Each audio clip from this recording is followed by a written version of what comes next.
Good evening बच्चों, once again welcome at Tarjume classes. आज मेरे साथ है हर्षा, जिनकी सीएमए दिसंबर 2024 में AIR 35 आई है। Harsha, congratulation to you. Harsha, सबसे पहले तुम्हें यकीन था कि तुम्हारी रैंक आएगी? क्योंकि मैं पहले तुम्हारे बोलने से पहले मैं बोल दूं कि तुमको मैंने बहुत बार पॉइंट आउट किया है क्लास के अंदर कि हर्षा तुम ये गलतियां करती हो, ये गलतियां करती हो। तो मैं जनरली मुझे पता चल जाता है कि इस बच्चे की रैंक आने के बहुत ज़्यादा क्या है चांस है। कॉपी देख के आइडिया लग जाता है। बुरा मत मानना, तुम्हारा नाम उसमें मेरे नहीं आ रहा था। तो फिर तुमने ये इतना इम्प्रूवमेंट एकदम से कैसे छलांग लगा दी? तो मेरी बात बुरी लग गई? सर बिल्कुल भी नहीं सर, मेरे को खुद का भी कंफर्म नहीं था। उम्मीद ज़रूर थी, बिल्कुल इच्छा भी थी। और वही जब लास्ट बैच था, जब वो रैंक का अनाउंसमेंट हुआ था, वो आपके चेहरे पे जब वो खुशी देखी, सब बच्चों की जब रैंक आई, रिजल्ट आया, उसके बाद जब सबके लिए आपने अवार्ड सेरेमनी वगैरह रखी थी, सबका आपने सेलिब्रेशन करवाया था, उसी दिन सोच लिया था कि खुद भी वहाँ एक दिन स्टेज पे आना है आपके आगे। आपको भी प्राउड फील करवाना है, अपने पेरेंट्स को, खुद पे सबको प्राउड फील करवाना है। तो उसी दिन से एक उम्मीद तो जग गई थी कि रैंक लानी है। उस दिन से एक कॉन्फिडेंस भी बढ़ा था, और उस दिन से मेहनत भी सोच ली थी कि करनी ही है आज से तो ज़्यादा। तो पास होने की तो मैंने शुरू से उम्मीद रखी थी कि फर्स्ट अटेम्प्ट में क्लियर तो एनी हाउ करना ही करना है। फिर लास्ट में जब सबको देखा कि सब मेहनत कर रहे हैं, और मुझे भी खुद के अंदर पोटेंशियल ज़रूर लगता था कि है, मैं कर सकती हूँ। फिर लास्ट में जब टेस्ट सीरीज़ दी, और मेरा पूरा मतलब रोलर कोस्टर राइड ही था, अगर मैं अपनी जर्नी को देखूँ, कि मैंने टेस्ट के थ्रू ही इम्प्रूव किया है। बिल्कुल मैं बोलूँगी कि ज़ीरो से लेकर आना, वो मैं खुद के लिए फील करती हूँ कि धीरे धीरे धीरे धीरे इम्प्रूव करना। जैसा कि मैंने आपको भी बोला था कि जब मेरे कम ग्रेड्स आ रहे थे, कि आप मुझे सजेस्ट करो कि मैं कहाँ गलती कर रही हूँ, मैं कहाँ इम्प्रूव कर सकती हूँ। तो मैंने उस चीज़ों पे बहुत वर्क किया अपने आप पे। मेरा यही था कि मैं कर सकती हूँ, बट मुझे पता नहीं चलता था कि मैं कहाँ गलत हो रही हूँ, मेरे को कहाँ इम्प्रूवमेंट की नीड है। तो मैंने वही आपके सजेशंस दिए, खुद का जो पर्सनली फील होता था कि हाँ, अपने टेस्ट को एनालाइज करना, कि मैं यहाँ गलत हूँ, उस चीज़ पे वर्क करना। मेरी तो यही स्ट्रेटेजी थी कि जहाँ मैं गलत हूँ, खुद में इम्प्रूवमेंट लाना। जैसा आपने सजेस्ट किया वैसा, और जैसा मुझे खुद को फील हुआ, उस अकॉर्डिंग ही मैं मूव करती रही, और मैंने धीरे धीरे इम्प्रूव किया टेस्ट के थ्रू। मुझे ध्यान है लास्ट के जब तुम्हारे लास्ट के जो अपने टेस्ट हुए थे, फुल टेस्ट सीरीज, तो मैंने तुमको बोला भी था कि हर्षा तुम्हारी कॉपी में ये प्रॉब्लम्स है। और तुम, लेकिन कई बार क्या होता है कि बच्चे नंबर कम आते तो डिसअपॉइंटेड हो जाते हैं, होप छोड़ देते हैं, पढ़ना छोड़ देते हैं। लेकिन तुम उनमें से नहीं थी। तुमने जो अपनी गलतियों को पहचाना और उसको सही किया, एक वास्तव में एक मतलब काबिल के तारीफ के काबिल है ये बात, है ना। और अब नाउ हर्षा, मैं एक ये चीज़ पूछना चाहूँगा कि जैसे तुम्हारे अभी तुम्हारी जो फ्रेंड थी दीक्षा, और तुम दोनों ने रैंक सिक्योर की है। उससे पहले खुशी और रितेश दोनों फ्रेंड थे। तो तुम लोग क्या आपस में साथ साथ पढ़ते थे क्या, दोनों ऐसे रैंक्स? सर लास्ट के 3 महीने में तो हम तीन फ्रेंड्स थे, मैं, दीक्षा और महिमा, हम तीनों ने सेम लाइब्रेरी ज्वाइन कर ली थी। ओके। और हम तीनों को एक दूसरे का काफ़ी ज़्यादा सपोर्ट था। हम एक दूसरे का मोराल भी बढ़ाते थे, खुद भी दूसरे को देख के मोटिवेट होते थे, और दूसरों को भी मोटिवेट करते थे। क्योंकि जब साथ में आपका फ्रेंड्स ग्रुप पूरा ऐसा हो कि जो डेडिकेटेड है, तो आपको भी लगता है कि हाँ, आपको करना चाहिए। और हम तीनों ने साथ में मिलके ही वो जर्नी कंप्लीट की है, और यही सपना भी था हम सबका, कि साथ में ही जर्नी शुरू करी है, साथ में ही ख़त्म करेंगे।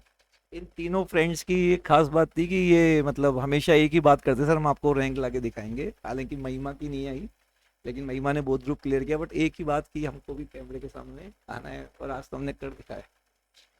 अच्छा, एक चीज़ और हर्षा की, आ, जो बच्चे हैं, जैसे मैंने एक दीक्षा से भी पूछा था कि तुम्हारे हिसाब से ऐसा बच्चे क्या करते हैं कि उनको ऐसा लगता है कि हार्ड है, हार्ड है। तुम्हें ऐसा लगा कि वाकई सीएमए इंटर पास करना बहुत हार्ड है, पॉसिबल नहीं है, या कुछ गलतियां ना करे तो इजीली हो जाएगा? मतलब 128 मार्क्स, क्योंकि ऑप्शन काफ़ी आते हैं, ऑब्जेक्टिव काफ़ी आते हैं, तो लगता है कि ये रियली बहुत हार्ड? सर मैं हार्ड तो नहीं कहूँगी, बट वही इजी भी नहीं है। जितनी आप मेहनत करोगे उतना आपको रिजल्ट मिलेगा, और उतना ही मिलेगा, ना उससे ज़्यादा ना उससे कम मिलेगा। बट ये है कि आप कौन सी स्ट्रेटजीज फॉलो करते हो। आपको पेपर एनालाइज करना, मैं बोलूँगी, सबसे ज़्यादा इंपॉर्टेंट है, क्योंकि मैंने भी पेपर एनालाइज नहीं किया था। आपने ही मुझे सजेस्ट किया था कि पेपर एनालाइज ज़रूर करो, और पेपर एनालिसिस से बहुत हेल्प मिलेगी। मतलब मैं तो ये कहूँगी कि मेरी रैंक का रीज़न ही पेपर एनालिसिस है, नहीं तो मैं सिर्फ पास होती। अगर मैं पेपर एनालाइज नहीं करती तो रैंक बहुत मुश्किल थी मेरे लिए। बच्चे अक्सर ऐसी गलतियां करते हैं कि सीधा पेपर मतलब देने चले जाते हैं, टेस्ट देते नहीं। उनको लगता है कि टेस्ट देने से हमको हमारा कॉन्फिडेंस डाउन होगा, जबकि वो सबसे बड़ी बेवकूफ़ी है। टेस्ट से अपनी कमियां पता चलती है कि अल्टीमेटली हम गलती क्या कर रहे हैं। और पिछले 4-5 अटेम्प्ट किया, जितने अपन पेपर्स देखेंगे तो हमको एक ट्रेंड पता चलता है इंस्टीट्यूट का, हम क्या पढ़ रहे हैं, किस लेवल का पेपर आ रहे हैं। मतलब दिमाग में ये आना चाहिए कि अगर यही पेपर हमारे आता तो हम कर पाते या नहीं कर पाते। अच्छा, एक और कि जैसे थ्योरेटिकल सब्जेक्ट लॉ ऑडिट, तो इसमें तुमको भी डर लगता था या तुमको कंपेटिटिव कम लगता था, और लगता था तो तुमने कैसे उसको इम्प्रूव किया, क्या किया इस सब्जेक्ट के लिए? सर मैं अगर पर्सनली बोलूँ तो मेरे लिए प्रैक्टिकल और थ्योरी में से मेरा प्रैक्टिकल पार्टी स्ट्रॉन्ग है थ्योरी के कंपैरिजन में, और मुझे पर्सनली पसंद भी प्रैक्टिकल पार्टी है। थ्योरी का यही है मैं कर लेती हूँ, बट मेरा वो होता है कि भूल जल्दी जाती थी, तो वही है कि आपको रेगुलर बेसिस पे रिविजन्स रखने पड़ेंगे। जैसे लॉ के केस में भी 2 से 3 रिवीजन पूरे सिलेबस के किए ही किए हैं। बीच में मेरा था कि लॉ का जब टेस्ट सीरीज 1 थी तो मेरी लॉ अच्छे से नहीं हो पाई थी बिल्कुल भी, क्योंकि थे मेरे कुछ पर्सनल रीजंस में नहीं कर पाई थी प्रिपेयर। बट वही जब मैंने सेकंड चीज में किया तो मेरे लॉ में टेस्ट सीरीज में उस टाइम पे हाईएस्ट मार्क्स आए थे। तो करना आपको ही पड़ेगा, रिविजन्स बहुत मैटर करेंगे थ्योरी में, धीरे धीरे आपको चीज़ें याद रहने लग जाएगी।